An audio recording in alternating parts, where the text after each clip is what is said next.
is the Vice President of the Ghana Journalists Association, Roland Affail Monney. You're welcome to our studios. Thank now, you, Mr. Roland. Monney, what's the name of the project and what was the rationale for undertaking such an initiative?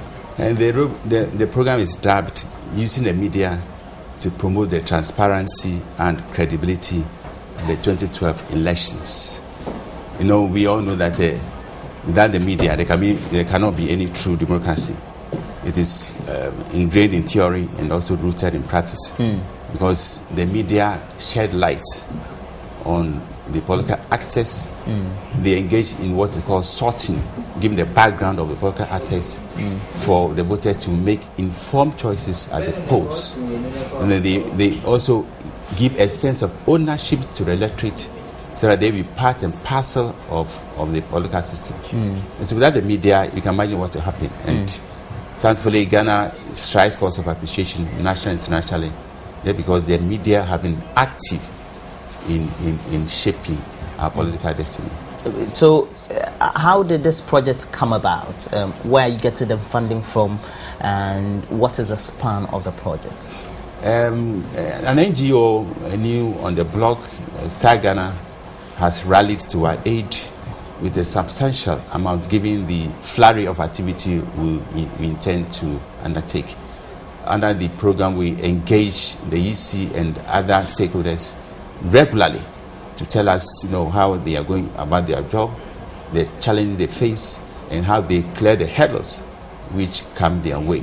By so doing, the people will be informed about every step, because the transparency and fairness of every election is not only determined on election day. Every process ought to pass the test of transparency and fairness and objectivity. So we believe that we need to engage them to expose the dark spots if they occur, and then get the people to also make input into how best we can shape an electoral system which will be responsive to our needs. Now, just like other civil society interventions or initiatives, there might have been a nice proposal detailing a well-outlined plan of action. What are some of the components? Essentially, we'll have what's called election platform, where the parties will be given the opportunity to articulate their visions on the economy. Economically, ours is said to be the fastest growing in the world, but in spite of the economic upswing, we still have some challenges. There are so many people who live on an economic shoestring. So I believe the parties will need to tell the electorate how best they make life more bearable for the generality of Ghanaians. And we also look at food security.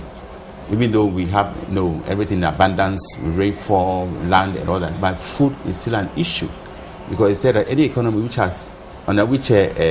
workers spend more than 10% of their salaries on food, has a problem. And you and I will testify that even though we food-wise, we are not bad, but a large portion of our salaries goes into food. We need to tackle this in a more comprehensive manner. So we give the parties and the candidates the platform to tell us how best they can help us to achieve the critical need of food security. We also look at agriculture. Agric and food go hand in hand. And so the parties will have to tell us how they will achieve this critical. And health. Because many Ghanaians, in spite of the introduction of the National Health Insurance Scheme, many Ghanaians are still consumed with health needs. So we need to, ask the parties to come on board to tell us how they make health, a critical issue, so that, drugs and others will go into, meeting the health needs will be affordable. We also look at security and all that, because economic, well-being without security, or politics without security, it's dangerous or skittish.